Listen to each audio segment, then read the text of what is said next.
This is a beautiful church, so once again, thank you to the pastor for allowing us to use this. This is really beautiful. And thank you all for being here tonight and for caring enough to take the time and listen and participate and be active. I always begin my remarks with a disclaimer, and that disclaimer is this. If anybody here came hoping to hear a balanced presentation, then they're going to be sorely disappointed. I say this because a lot of the things that you're about to hear tonight are difficult to hear. And also because I don't believe that a balanced presentation on this topic is possible. Anybody that cares enough to speak about this probably has a very strong opinion one way or the other. Almost everybody has feelings and strong emotions on this issue one way or the other.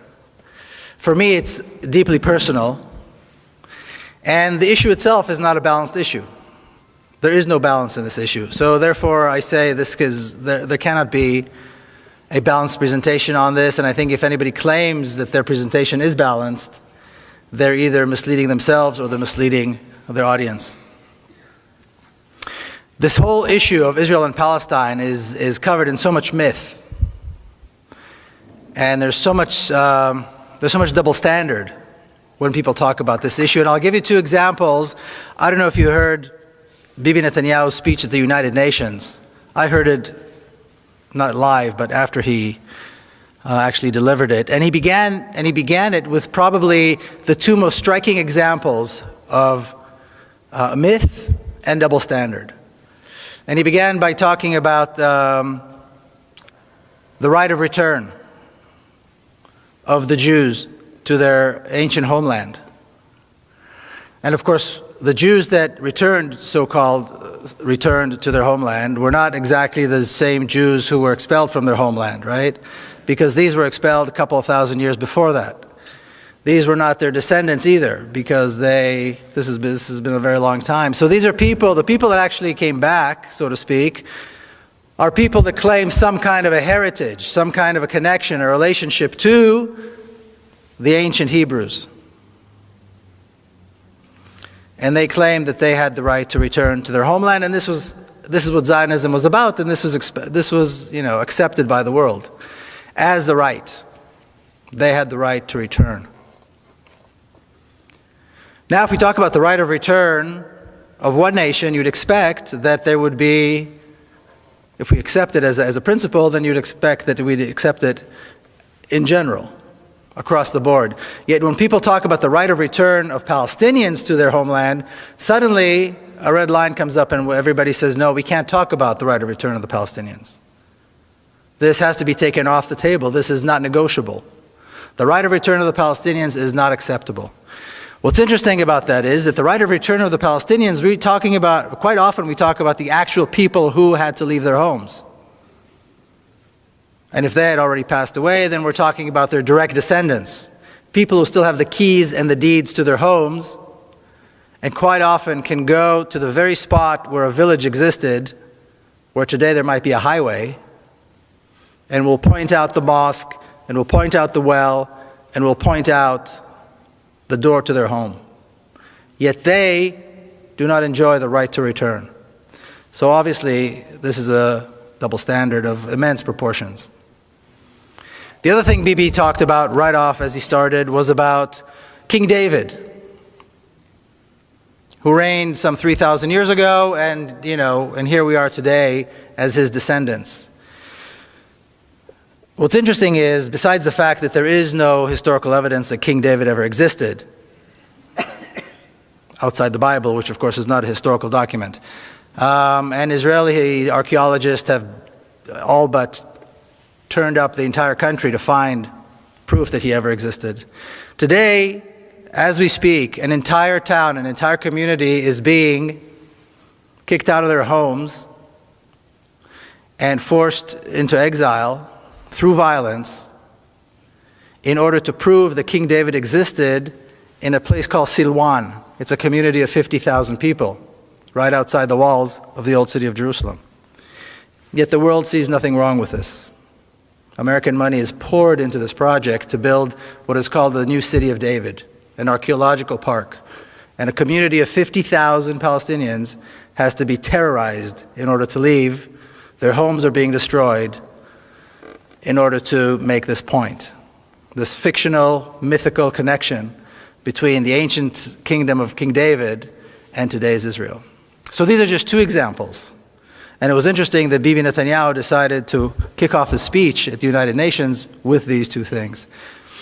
But what I'd like to do today is just begin with a little bit of history. And if you go ahead, hit the first slide. Thank you. People talk about the fact that this conflict, the conflict in the Holy Land, the conflict between Israelis and Palestinians has been around for so long that it's really not something anybody can ever solve. It's been going on for thousands of years. People have been killing each other there forever. This is not true. And a good place to start, if we're going to talk about how this conflict began, a good place to start would be on the 29th of November, 1947. The day that the United Nations accepted the resolution to partition Palestine into a Jewish state and an Arab state. And this ridiculous map is what they came up with. Now, when you look at this map, before you even hear about the details, before we even touch on the details of this map, just by looking at it, it's unbelievable that anybody expected that this would work. And of course, this didn't even last one day. In 1947, there were two communities living parallel lives. We had the Jewish community that numbered about 500,000, maybe a little bit less than 500,000, that were expecting and hoping to become a state. And you had the Arab community, the Palestinian Arab community, of about 1.5 million people who were also in the process and had the expectation of becoming a state. Yet when the United Nations came up with this ridiculous plan, they chose to give the larger portion of the country to the smaller community, to the Jewish community, and the smaller portion of the land to the larger community. And then people said, and to this day you hear people say, see, the Arabs, the Palestinians, did not accept the partition plan, so all this is their fault. Is anybody mad enough to think that they would accept this? Would anybody in their place have accepted something like this? Obviously not. And obviously, like I said, this did not last even a single day. Because as soon as the resolution was accepted, the Zionist forces, what was called the Haganah, the Palmach, began a massive campaign of ethnic cleansing.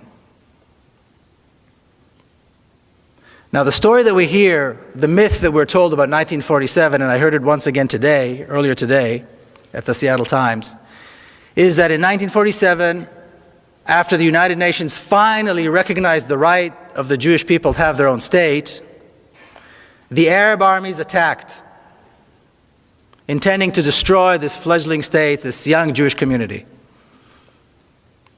And this is only several years after the Nazi Holocaust.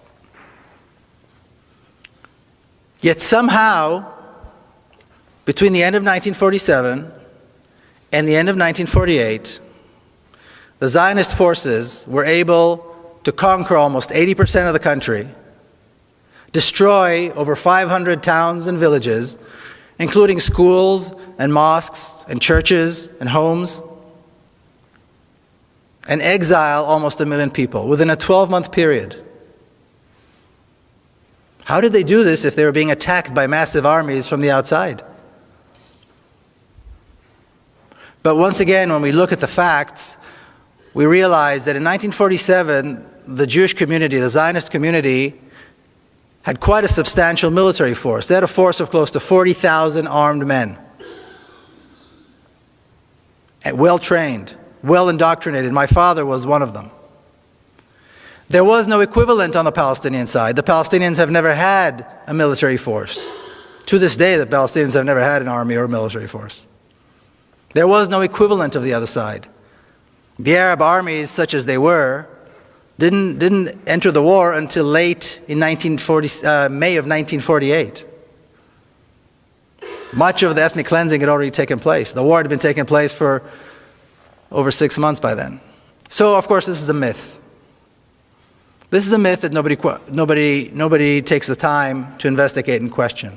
But once again, the reality that in a 12-month period, so much was done exactly because that is exactly was the purpose of these Zionist forces.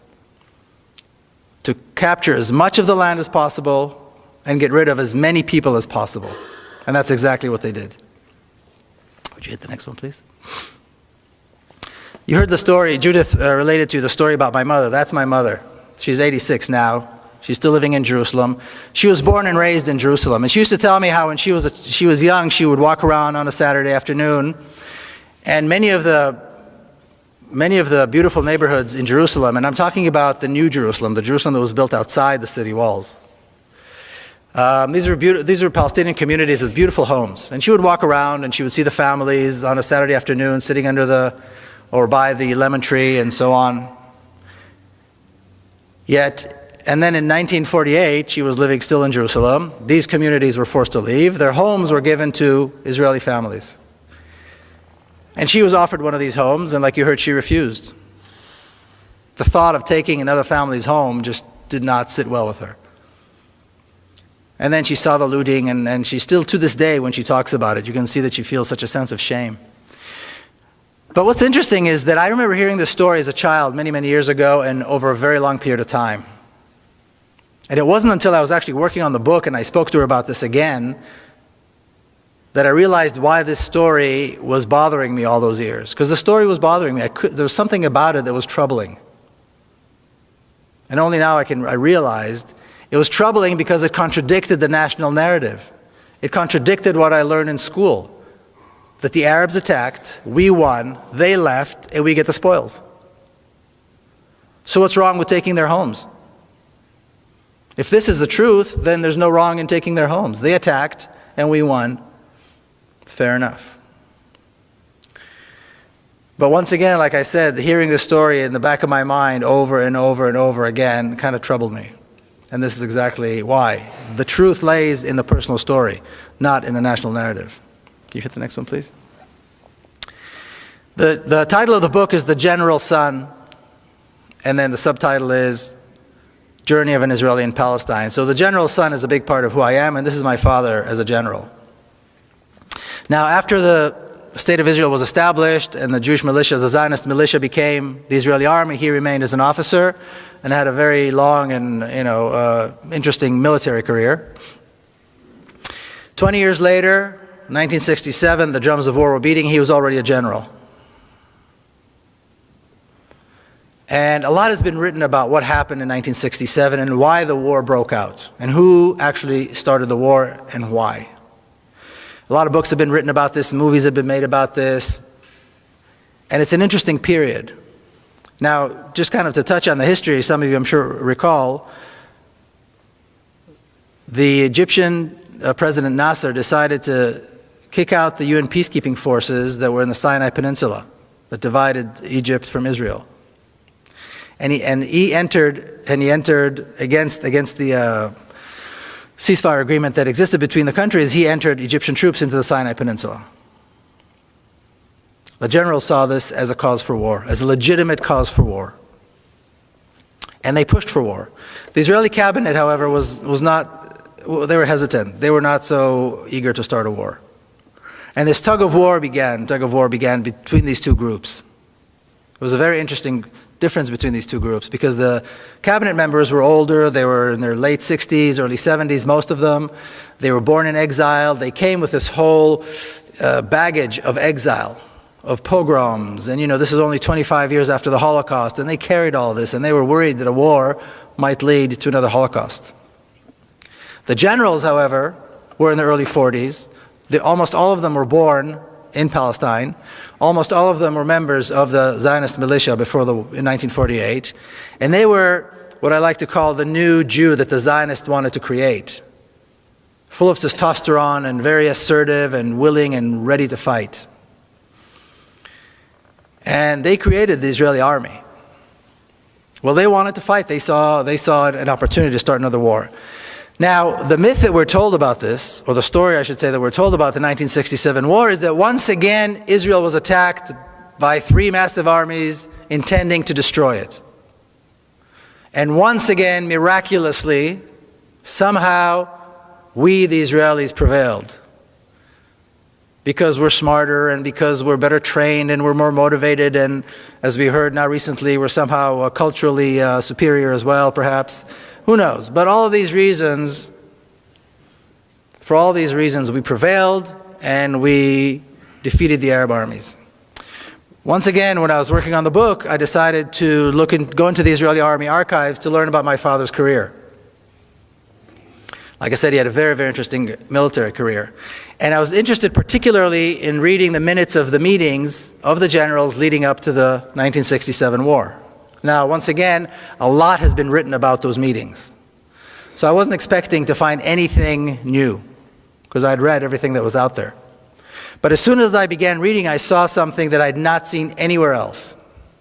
My father says this, and several of the other generals say this, in their attempt to convince the cabinet to start the war. And that is that the Egyptian army is not prepared for war, and therefore we must attack now. In fact, they said the Egyptian army needs at least 1.5 to 2 years before it will be prepared for war. So we have a tremendous opportunity now to once again, this will be the third time, to destroy the Egyptian army.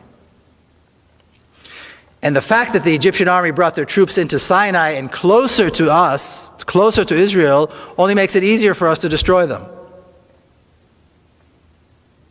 Not only are they not talking about an existential threat, they're not talking about any threat. They're talking about an opportunity, a military opportunity to once again defeat the Egyptian army. So once again, the myth fizzles away. The generals, of course, won the day. The government gave them the okay to start a preemptive strike against Egypt. The Egyptian army was decimated in a couple of days. The Sinai Peninsula was conquered once again. The Gaza Strip was conquered. And the generals wanted more.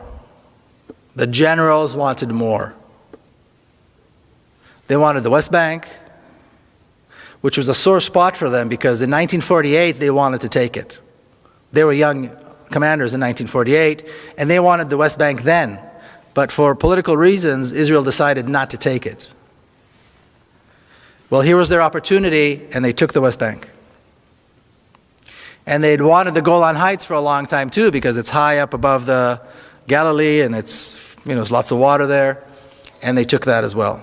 And there was a lot of ambition too. The generals, the northern commander wanted the Golan Heights, the central commander wanted, they all wanted the laurels of victory. They had no doubt that they were going to be victorious. In 6 days, the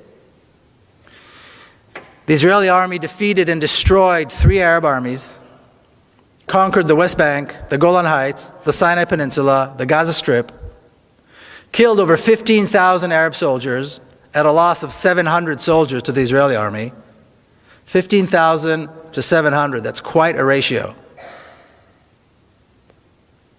And all this was done in 6 days as Arab armies were attacking them. Also attacked the USS Liberty and killed 34 True. 171 Americans. True. That's another one of those stories that nobody talks about, the USS Liberty, that's right. So again, the myth fizzles away once you actually take a look at the facts. Now, my father did something very interesting. After the war was over, at the very first meeting of the generals, the very first weekly meeting, he stood up and he said, now we have an opportunity to solve the Palestinian question. We can now offer the Palestinians a state in the West Bank and Gaza. If we do this, this will be the first Arab state with which Israel will have a peace agreement. It'll be a bridge for peace agreements with the other Arab countries, since Palestine, of course, was always a central issue.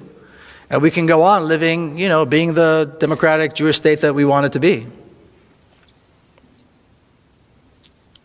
And as he was saying this, a massive settlement project and an ethnic cleansing project began in the West Bank. Hundreds of thousands were thrown out. Towns and villages and cities were destroyed, and new towns were being built, and highways, and so on, and infrastructure to bring Israelis into the West Bank.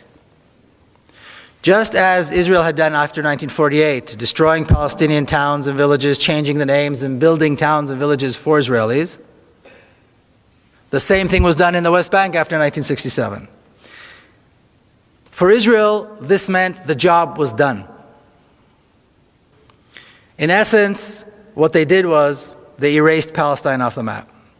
I always like to show this picture. This is the victory lap. These are all the generals standing after the war, young, victorious. And in the center is Zalman Shazar, who is the president of the state of Israel. Israel has a president as kind of a symbolic figure, somebody who used to be something important in his lifetime. And you see the old generation and the new generation. And this new generation of generals is often referred to as the silver tray upon which the land of Israel was given to the Jewish people. Because from that point on, the entire land of Israel was under Jewish control for the first time after 2,000 years and only 25 years after the Holocaust.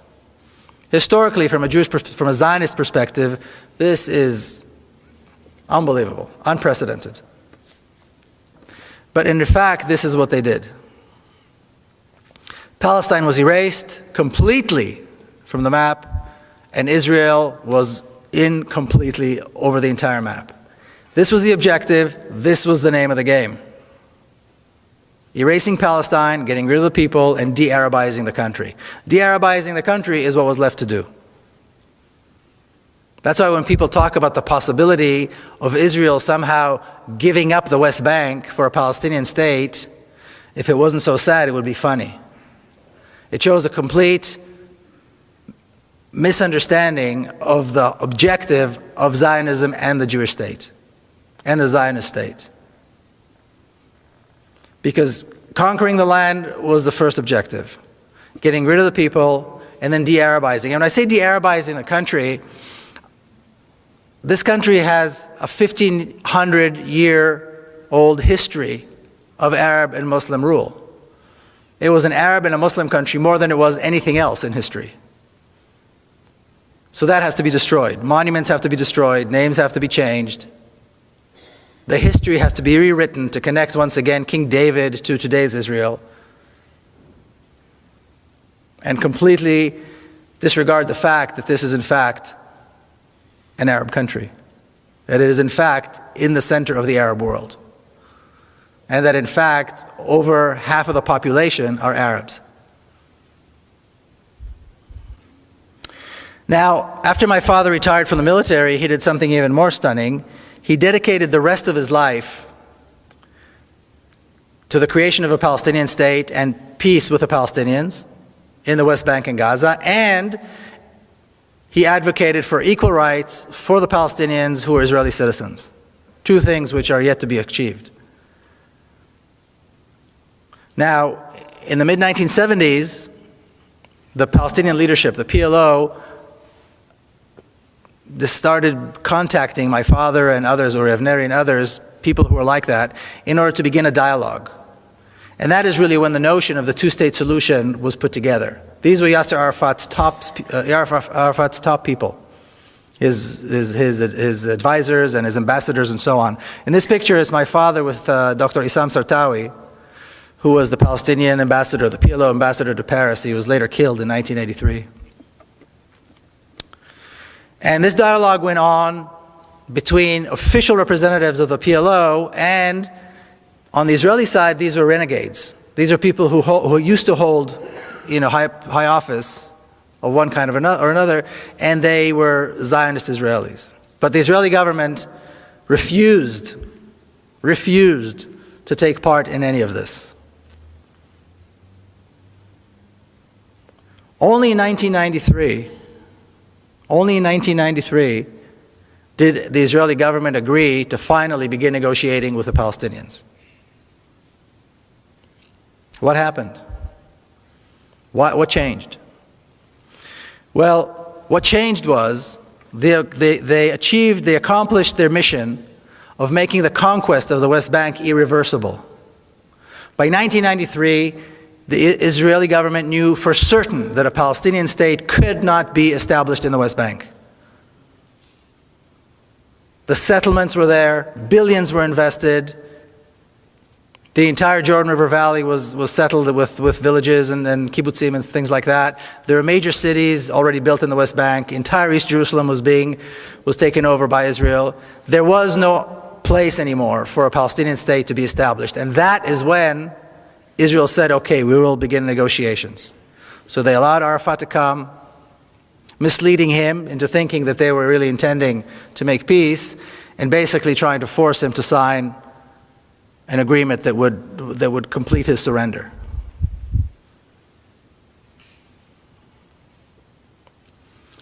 But once again, when we hear people still talking about the notion that somehow there could be an Israeli government that would give up the West Bank for a Palestinian state, like I said, if it wasn't so sad and tragic, it would be funny.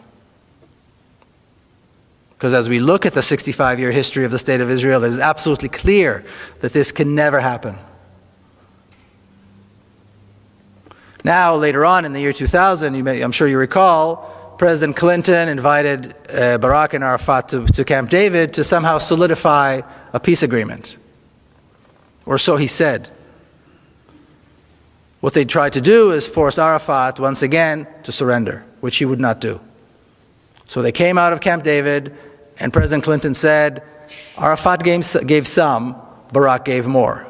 In other words, this is Arafat's fault. And from that moment on, for the last 4 years of his life, he was vilified, and eventually Arafat died with Israeli tanks surrounding his office under siege. But the myth that we're always told is that the Palestinians are not willing to make concessions. And that is the problem. I think Mitt Romney just alluded to this as well in that little secret tape that was recorded. The problem is the Palestinians. They just don't want peace. Yasser Arafat was willing to give up almost 80% of his homeland and the right of the Palestinian refugees to return to their homeland and be compensated, all for the sake of peace. What he wouldn't do is he wouldn't go less than 20%. He wouldn't give up the West Bank and the Gaza. That he couldn't do. They want him to give up even more. They want him to sign a surrender agreement, and he wouldn't. It's not the Palestinians that aren't willing to make concessions. It's Israel that's incapable of making concessions, because concessions on the land are impossible from a Zionist perspective. The whole name of the game is taking the land and making it ours. And this is exactly the process that took place. Please. Now, once again, like I said, the book goes in and out of my own personal family's history and the history of the State of Israel and how the two are related. This is a picture of my niece, Madar. And on September the 4th, 1997, she was killed. 2 young Palestinians blew themselves up in Jerusalem, took their own lives, and the lives of several Israelis, including her. She was 13 years old. So when a 13-year-old little girl that you know and love gets killed like this, you don't really know what to do.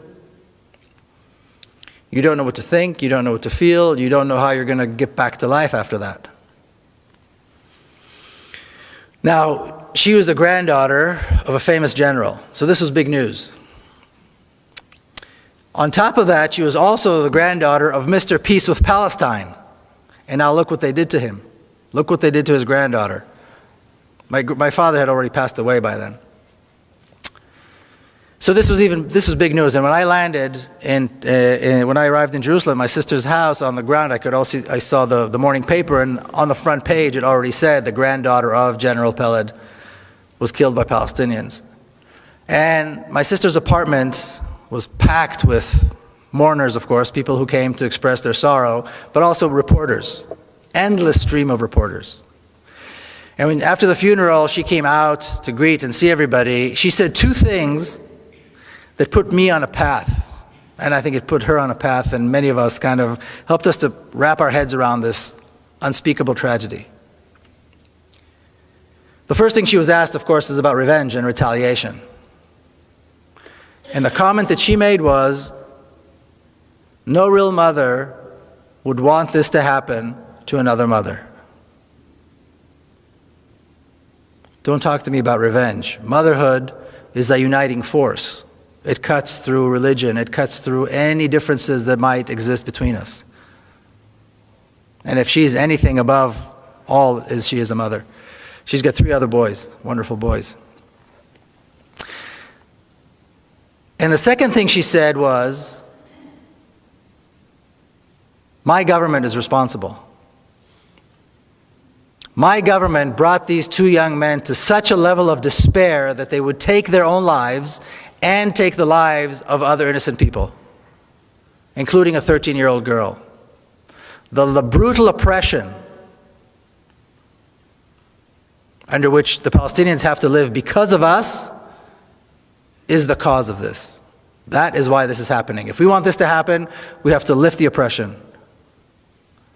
As long as Palestinians are denied hope, and denied freedom, and denied water, and denied their land and their homes, this will continue to happen. I point a finger at my own government. And interestingly enough, Bibi Netanyahu, who's today Prime Minister, was Prime Minister then as well. He also used to be a close personal friend of my sister because they went to school together in Jerusalem. That's a whole other side story. So then I came back, you know, the 7 days of mourning that we Jews keep, you know, were over, and I had to come back. I lived here in America already, and you have to go to work the next day, and how do you do this? But somehow what my sister said put me on a path, and I decided, okay, it's time to do something. Because she became very outspoken. And her husband, Rami, became very outspoken, as some of you, I think, know, some of you have heard him here, about the need for reconciliation and the need to allow the Palestinians their rights and freedoms. I was lucky enough that in San Diego I met a group of people. It was a Jewish-Palestinian dialogue group. It took me some time to find them, and it took me some time to understand what I was going to do. And what was interesting was, I was 39 years old. I was here in the United States. And that was the very first time I ever met Palestinians. I grew up in Jerusalem. I was born and raised in Jerusalem, a mixed city. The first time I ever sat with Palestinians in a normal setting as completely equal people was here in the United States. Because even though Jerusalem is, you know, so-called united and so on, it's completely segregated. So an Israeli boy does not meet Palestinians. I mean, you might see them doing landscaping or, you know, washing dishes. And then I began hearing all these stories that I'd never heard before. This was a dialogue group, so it was not about, you know, accusing or arguing. Everybody told their story. And I'm sitting with Palestinians, and they're telling me about forced exile and about massacres and all these things that we don't do. We Israelis don't do these things. We're a moral people. We're a moral army. We've made mistakes. We're not perfect. But basically, we don't do these things. And my good fortune was that I was around a group of people, mostly Palestinians, who helped me go through this transformation. It's like learning, I don't know, it's like having your teeth pulled out without anesthesia. It's so painful. You suddenly learn that everything you know is not true. And coming from my background with my family history, that was very painful.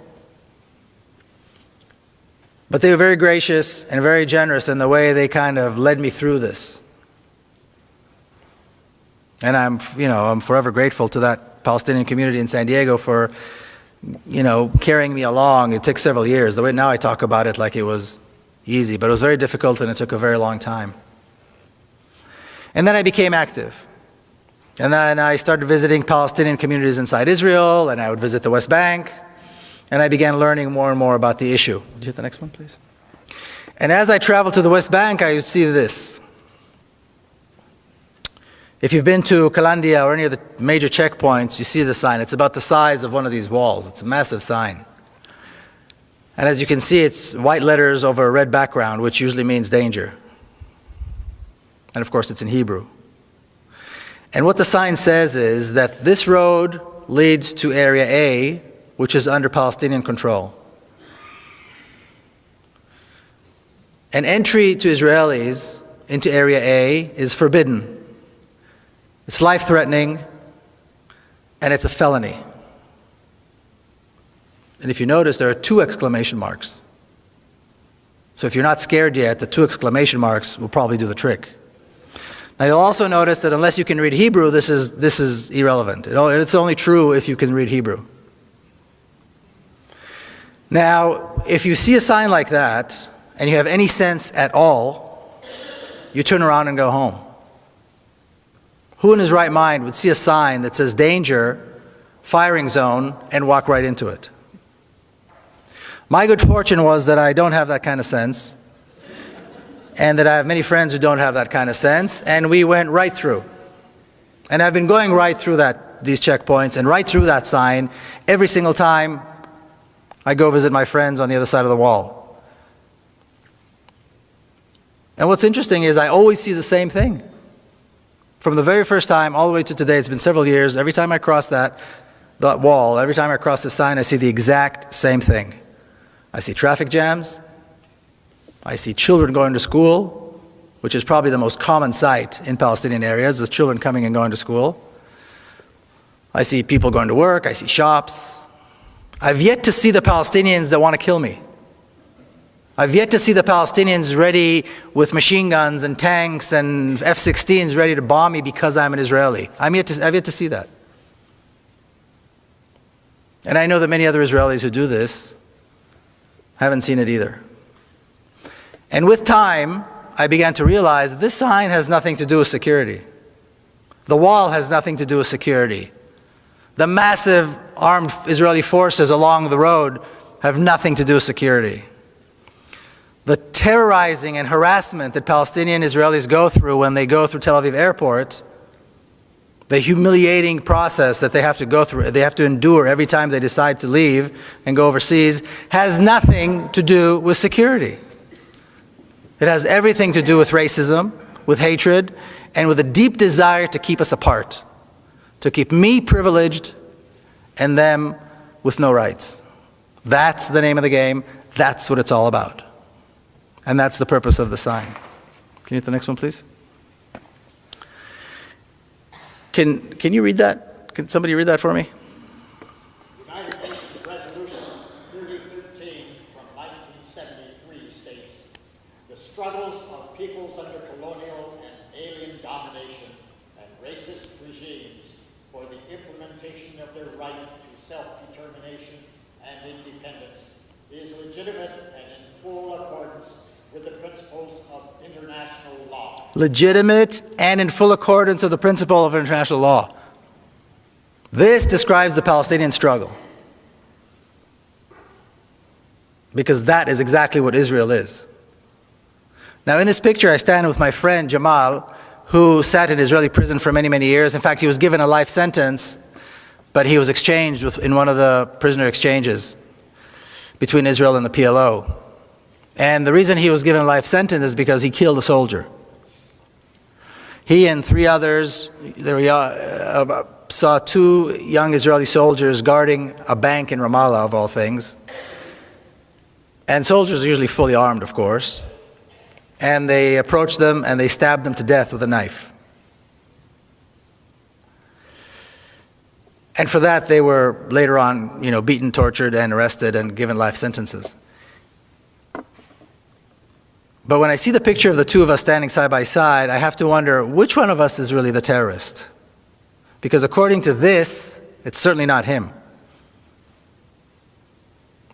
I, on the other hand, served in the Israeli army, an army of occupation, an army of oppression, an army whose sole purpose is to make sure that he does not have a state, he does not have rights, and he dare not resist. So yes, my army has uniforms and commanders and generals, but which one of us is really the terrorist? And finally, and this is also how the book ends, what do we do? I mean, how do two nations share a state? How do they share a country? Well, there are lots of examples. Look at Switzerland. Look at Belgium. These are multinational states. The Swiss are Swiss, the Belgians are Belgians, regardless of what, actual nationality they are beyond that. So there are plenty of examples of states that have multinational nations within them. Once again, going back to this question, is one state the right thing? Is two states the right thing? Are three states the right thing? Somebody gave me something, about a confederation. The reality is that Israel had created a one state. The borders in terms of from Israeli perspective are very clear. The borders of the State of Israel are the Jordan River on the east and the Mediterranean on the west. That's it. If you look at Israeli school books, if you look at the weather maps, if you look at any official maps of the State of Israel, it is absolutely clear. There is no question in anybody's mind what the borders of the State of Israel are. That's it. So the notion that there could be an Israeli government that would give up some of that is absolutely absurd. And Israel governs this one state very skillfully with three different sets of laws. You have the laws that govern people like myself, Israeli Jews, who can come and go and say what they please. Pretty much a democratic state for all purposes. You've got the laws that govern the Palestinians who are citizens of Israel, and there are over 30 laws in the law books that discriminate against them specifically, and you've got an entire culture of discrimination against them that is deep-seated and deep-rooted in Israeli society. And then you've got the laws that govern the Palestinians in the West Bank and Gaza, and this is really at the pleasure of the Israeli army. If they want to destroy, they destroy. If they want to arrest and beat, they arrest and beat. If they want to torture, they torture. If they want to kill, they kill. And Palestinians have no recourse. This is the reality.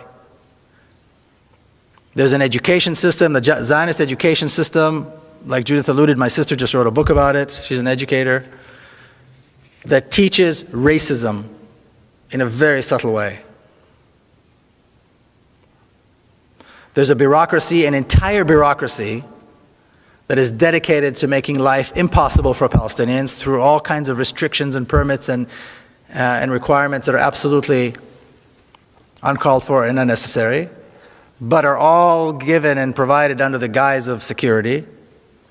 And then you've got the Israeli army, which I like to refer to as one of the best trained, best equipped, best fed terrorist organizations in the world.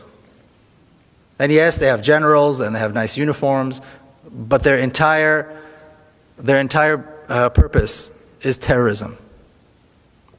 And just as one example, I'll give you one example. Almost exactly 4 years ago, as Israel began its attack on Gaza, September the 27th, 2008, at 11:25 in the morning, what I refer to as the most shameful day in the Jewish history, the most shameful day in the history of the Jewish people. Israel began carpet bombing Gaza, and on the first day of what was to be a 21-day attack, they dropped 100 tons of bombs. Okay, a 1-ton bomb will decimate an entire city block. Gaza is one of the most densely populated places in the world. 800,000 children live in Gaza. 11:25 is exactly the time when the morning school shift and the afternoon school shift change. So all the kids are in the streets. All the children are on the streets. That was the moment decided by the decision makers in Israel to begin the attack. This was the first day of a 21-day slaughter that had absolutely no justification. If that's not terrorism, I don't know what is. And this is how the State of Israel manages to control the different populations and somehow still keep up this very sweet, liberal kind of face to everything. But we still have to figure out how we go from here. Well, let's look at what happened in South Africa. They got rid of apartheid. That is the example. What did they do in America? They got rid of the racist laws that existed in the South. Did the whites in South Africa want this, like this? Absolutely not. Did the whites in the southern states in America, here in the United States, want this or like this? No. It was not done by consensus. But Zionism, just like racism, has to go. The Zionist state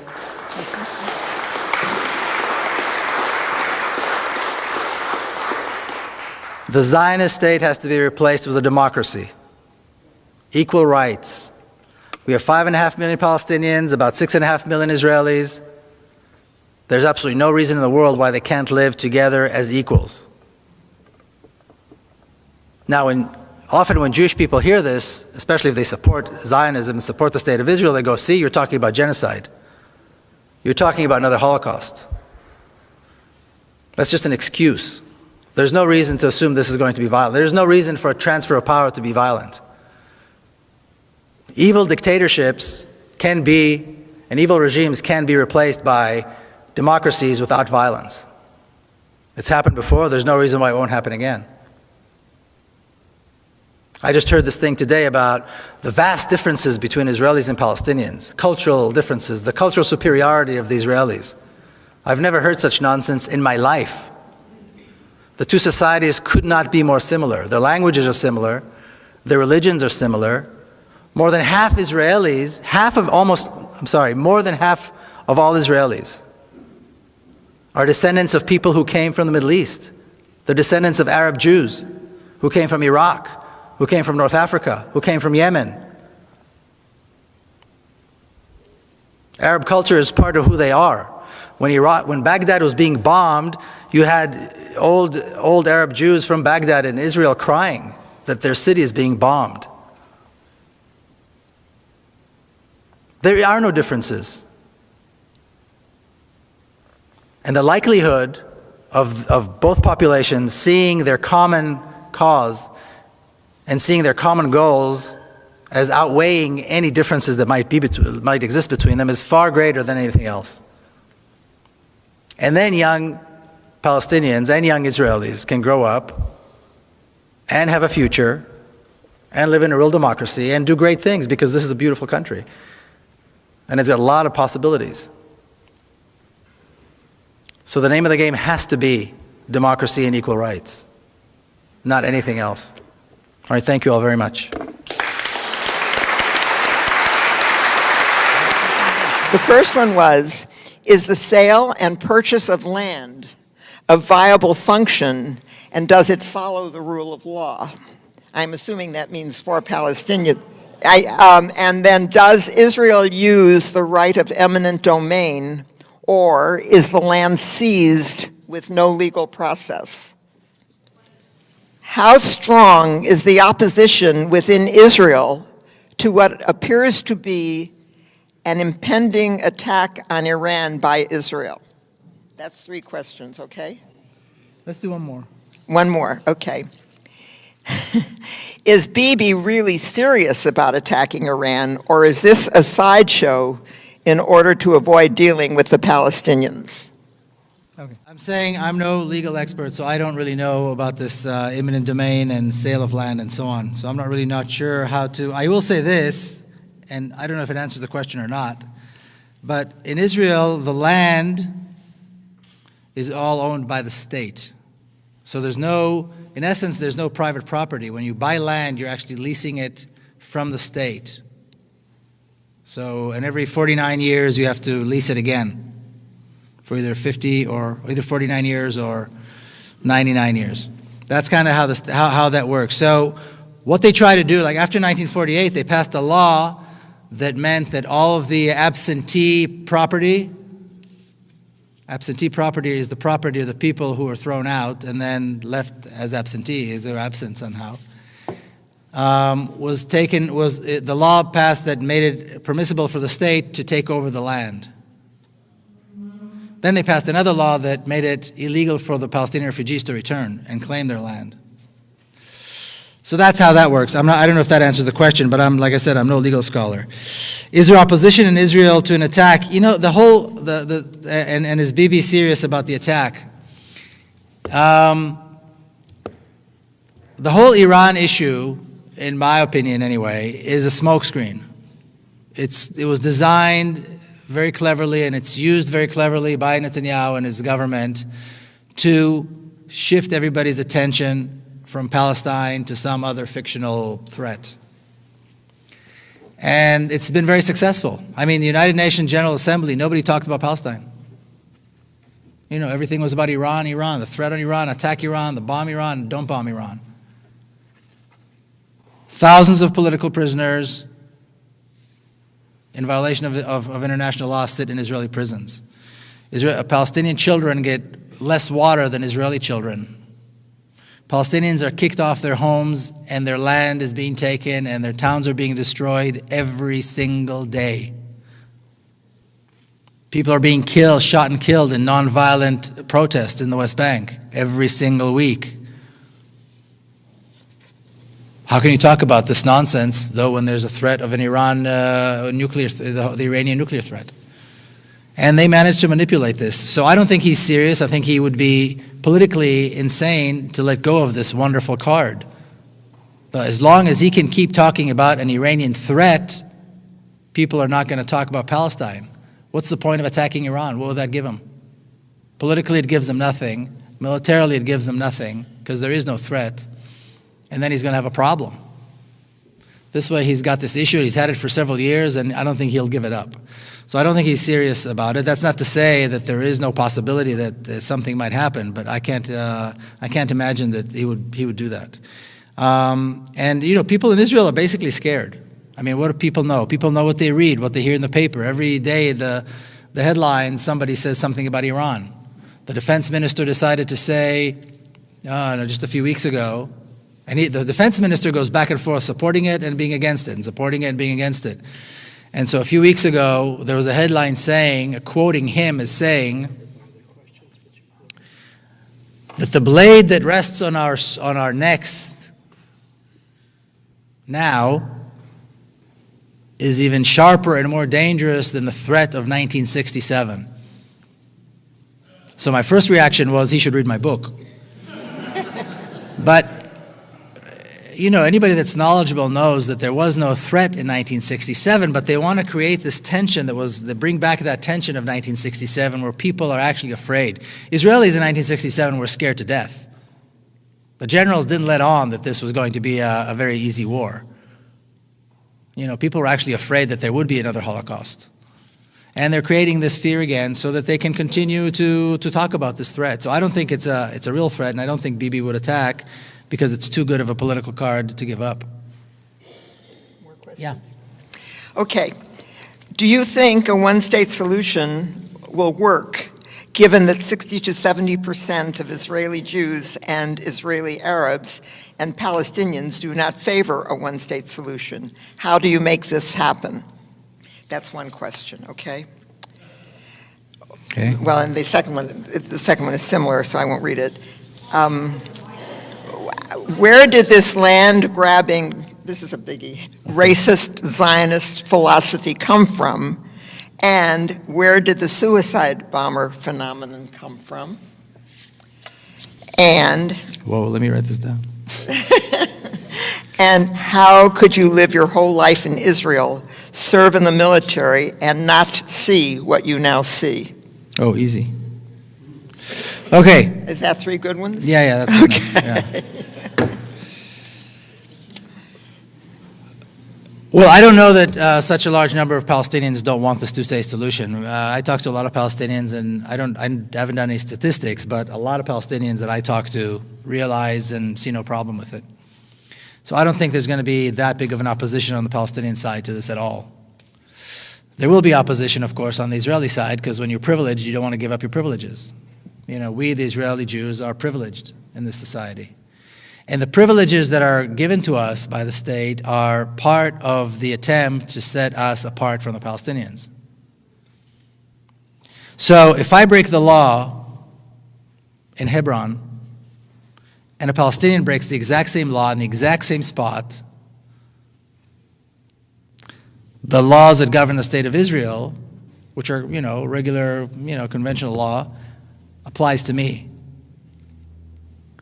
Israeli military law applies to the Palestinian. If I participate, or I should say when I participate in protests in the West Bank and I get arrested, everybody knows how it's going to end. I go home at the end of the day. I might get roughed up a little bit, whatever, but at the end of the day, everybody knows I go home. Because I'm an Israeli Jew. Palestinian that gets arrested will be beaten, will be tortured, and will be kept in prison as long as the local commander wants him in prison. It could be a day, it could be a week, it could be a month, it could be a year, without charges and without a trial. And then 6 months later, I get a letter from the police saying that the case was closed because of something, some technicality. So Israelis are not going to want to give up this privilege, but I think whites in South Africa didn't want to give up their privilege, and whites in America didn't want to give up their privilege either, but they're going to have to. Things like this are not done as a result of a consensus. That's why there are pressures. That's why there's BDS. That's why there's a non-violent resistance. That's why we have events like this. That's why more and more American Jews are breaking away from Zionism and coming and organizing events like this. And whether they like it or not, this is the transformation that's going to take place. People ask me, well, I'll tell you a little story. I was asked, I spoke at an 8th grade class. A friend of mine is a teacher of this really nice, special kind of a school where kids actually learn about stuff. So it's an 8th grade class, and they're learning about this issue. And they've been learning about it for a few weeks, and they wanted me to come and speak. And they took a poll among themselves asking how many of them think there will be a solution in their lifetime. A peaceful solution in their lifetime. These are 8th graders. They're 13 years old. 80% said no. So when I came to speak, I said, well, let's see if I can't change your mind. Because it's all a question of what you know. And I explained to them about the similarities about the societies and all the possibilities that exist once the state of Israel is transformed into a democracy. If I didn't think this was possible in my lifetime, I wouldn't be doing this. If I wasn't completely confident that this is actually going to happen, I wouldn't be doing this. So Israelis aren't going to like it, but they don't need to like it. That's kind of the way these things are. But I think Palestinians, the impression that I have, and I'm there a lot, is that Palestinians actually do favor this. Okay, there's 2 questions here. One is about where did Zionist philosophy come from? Well, in the turn of the 19th century, there was, this nationalism rose, and all these little groups decided that they were going to become nations. And my grandparents were part of that. They were Jews, and they were in Eastern Europe, and they suffered from pogroms, and they suffered from all kinds of discrimination and racism against Jews and anti-Semitism, and they thought, well, maybe this is a good idea. And when Zionism began, there was a whole scope of Zionisms. There were Zionists that believe in a democracy and that Jews and Arabs would live together. They didn't, in their wildest dreams, imagine that they would kick out people from their homes. And then there were other Zionists who later on became the mainstream Zionists, led by people like Ben Gurion, who was Israel's first prime minister, that were radical, racist, and violent. And they won the day. And they gave the tone, and that's why Zionism is what it is today. Racist, violent, militant, and non-compromising. But that tone was given by Ben Gurion and people around him. So that's where that came from. And where did suicide bombers come from? I don't know that suicide bombing is a philosophy. I mean, there are 5.5 million Palestinians who live inside of Palestine. There's probably another 5 or so that live outside of Palestine. That's 10 million people. There were less than 200 suicide bombers. So it's not like, there's a rash, there's some kind of a madness of suicide bombers among Palestinians. Let's put things in perspective. And I don't know that there's a philosophy to it. I think when people are desperate enough and hopeless enough, they see their fathers being beaten and tortured, they see their sisters being shot and arrested, they see their homes being destroyed. They have no ability to go anywhere or buy food or provide water for their families or their siblings. And they see this massive army that is relentlessly oppressing them and beating them.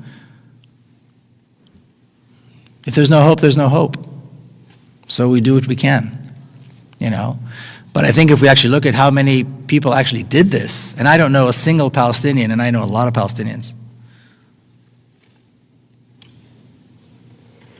that thinks this was a good thing or supports it. So I think it's important to put the suicide bombing thing in proportion. Yeah.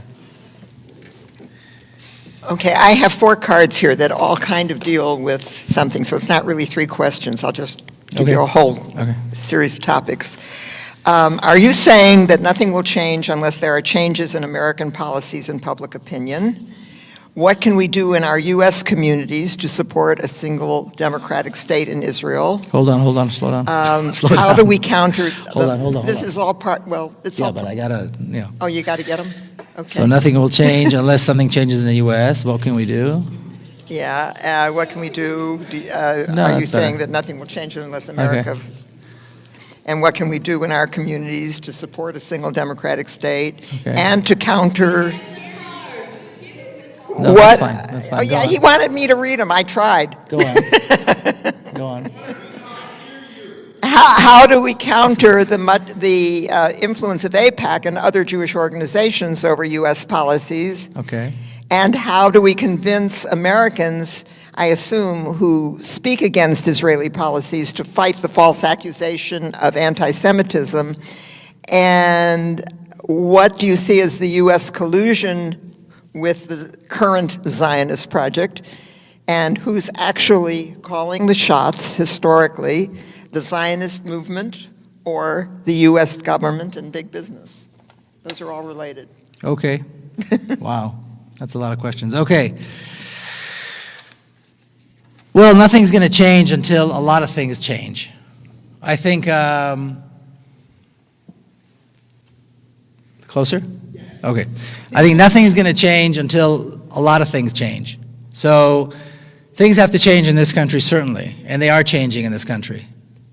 Like I said, I'm going to be speaking right now. I'm booked through Thanksgiving, pretty much straight through. More than half of the events that I'm invited to speak at are organized by American Jews. So I see a very big change in what's perceived to be, American Jewry. It's no longer this blind admiration for AIPAC and for Israel and for the whole Zionist thing. Jews are looking at the state of Israel and they say, well, this does not represent us. This is not what we stand for. Thousands of political prisoners, torture, discrimination. This is not what American Jews stand for. So more and more American Jews are moving away from Zionism, and I think that's a very good thing. So that's changing already. I also think that, certainly the United Methodists, the Presbyterian churches are doing a lot of work on this issue. And they're making big strides, and they're bringing about big changes. And I think the more Americans see Jewish people criticize Israel, the more non-Jewish people will feel comfortable. And this anti-Semitic thing, people ask me this all the time. They say, well, look, you can say this because you are you, but when we say it, they call us anti-Semitic. And my reply to that is, fine. I mean, they call me a self-hating Jew. I just got something that said I was a self-hating Jew or that I hate Jews or something. Fine, I'll take that. Now, let's talk about something else. Can you explain to me why Palestinian children get no water? Can you explain to me how you justify dropping 100 tons of bombs on children? Can you explain to me throwing people out of their homes and making them homeless? Can you explain to me yanking kids out of their beds at 2 o'clock in the morning, throwing them in prison and torturing them? Can you explain all this to me? Perhaps I'm anti-Semitic. Now you explain all this to me. What does that make you? And this has to be the conversation. Calling people anti-Semitic is a very weak weapon. It's a very weak tool. It's all they've got. But when you actually look at it, it's completely meaningless. Because they do not have an answer for all those other questions. And that has to be the issue. They're the ones who have to explain, not anybody, not you, not us. You have nothing to explain. These are legitimate questions. You supported, you danced, you celebrated when Israel was dropping hundreds of tons on bombs on 800,000 children. They were locked up in Gaza and had nowhere to go. You supported this.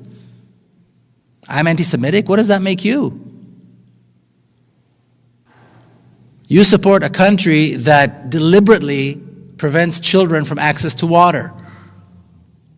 Not to mention food and medicine and education and a home and freedom.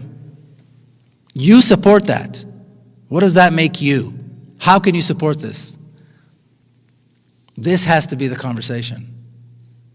And I'm not suggesting it's an easy thing to do, but I am suggesting that this is how you counter AIPAC. And that's what you do here in the US.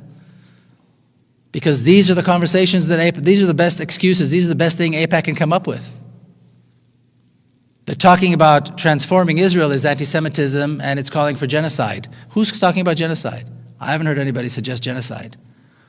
Of all the people that I've heard, and I've heard a lot of people talk about this transition, changing Israel from a Zionist state to a democracy. I've heard many people talk about, Ilan Pape who talks about it, many people talk about this. None of them, not a single one of them would support a violent transition. Not one would support violence. And violence is not needed.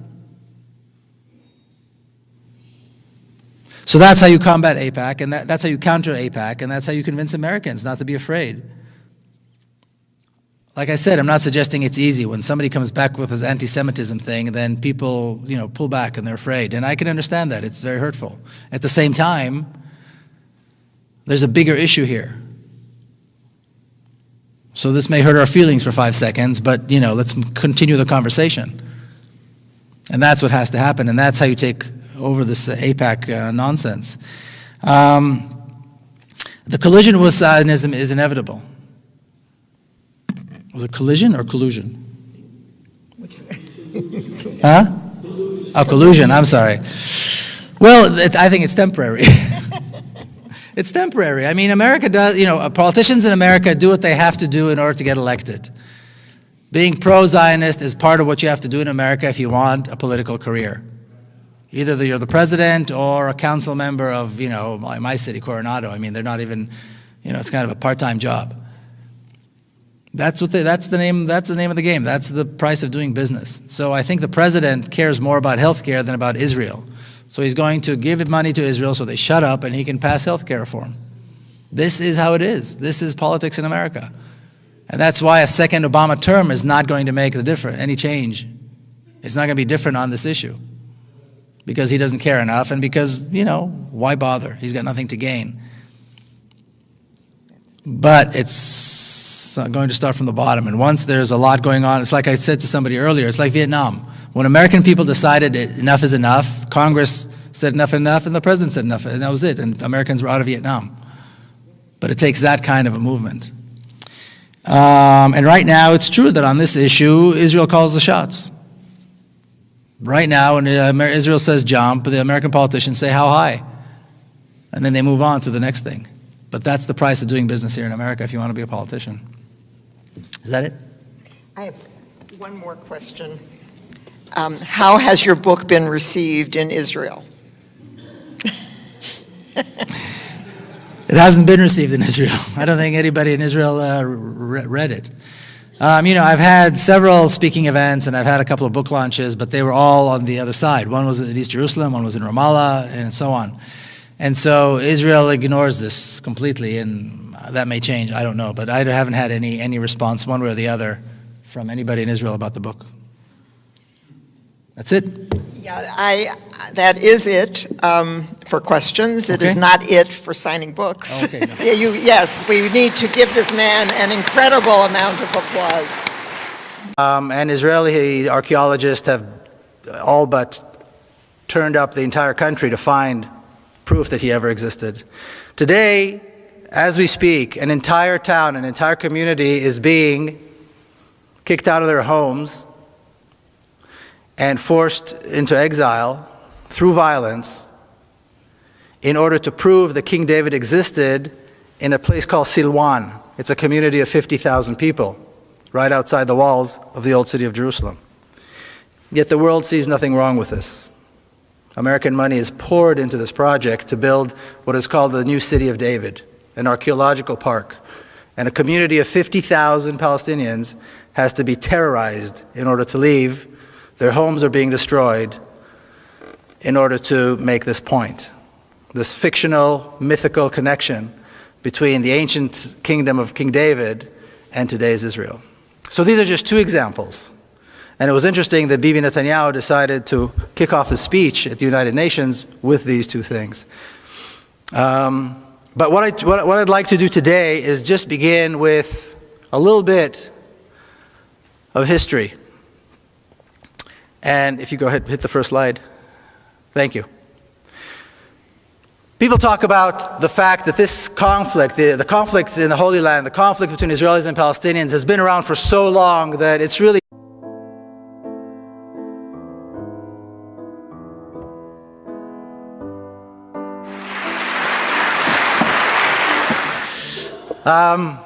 this is a beautiful church, so once again, thank you to the pastor for allowing us to use this. This is really beautiful. And thank you all for being here tonight and for caring enough to take the time and listen and participate and be active. I always begin my remarks with a disclaimer, and that disclaimer is this. If anybody here came hoping to hear a balanced presentation, then they're going to be sorely disappointed. I say this because a lot of the things that you're about to hear tonight are difficult to hear. And also because I don't believe that a balanced presentation on this topic is possible. Anybody that cares enough to speak about this probably has a very strong opinion one way or the other.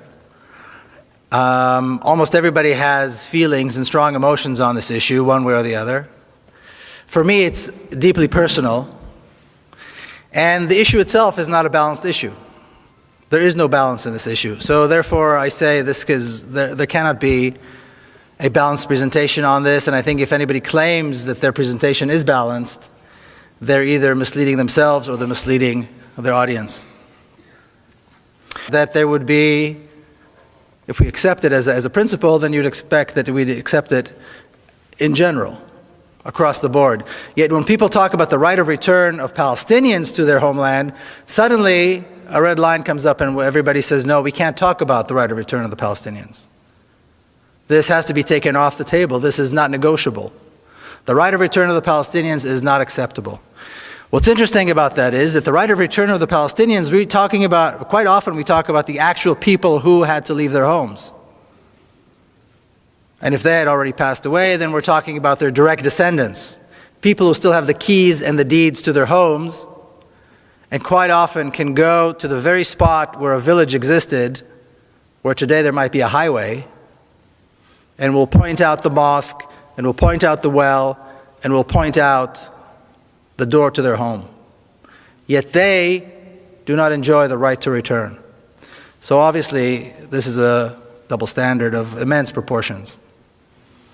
The other thing Bibi talked about right off as he started was about King David,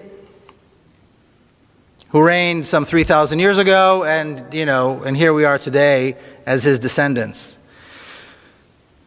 What's interesting is, besides the fact that there is no historical evidence that King David ever existed, outside the Bible, which of course is not a historical document, not something anybody can ever solve. It's been going on for thousands of years. People have been killing each other there forever. This is not true. And a good place to start, if we're going to talk about how this conflict began, a good place to start would be on the 29th of November, 1947. The day that the United Nations accepted the resolution to partition Palestine into a Jewish state and an Arab state. And this ridiculous map is what they came up with. Now, when you look at this map, before you even hear about the details, before we even touch on the details of this map, just by looking at it, it's unbelievable that anybody expected that this would work. And of course, this didn't even last one day.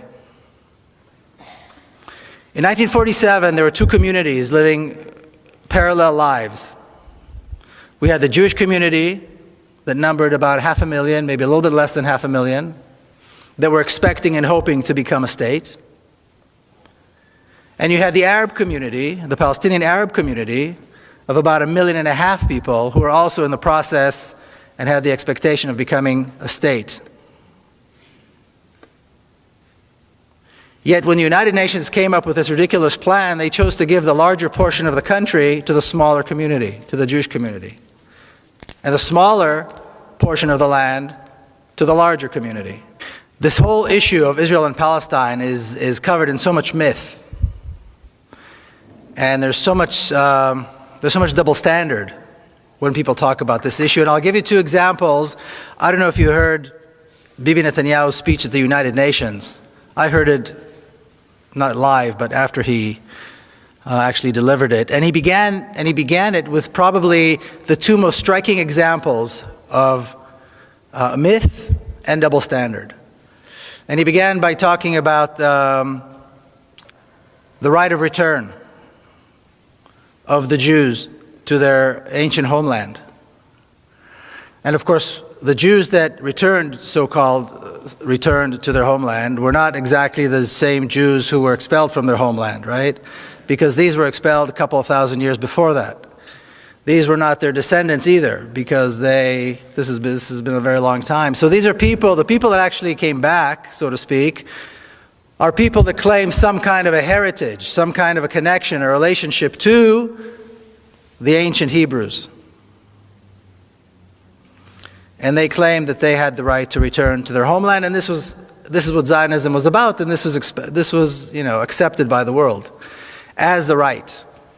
They had the right to return. Now, if we talk about the right of return of one nation, you'd expect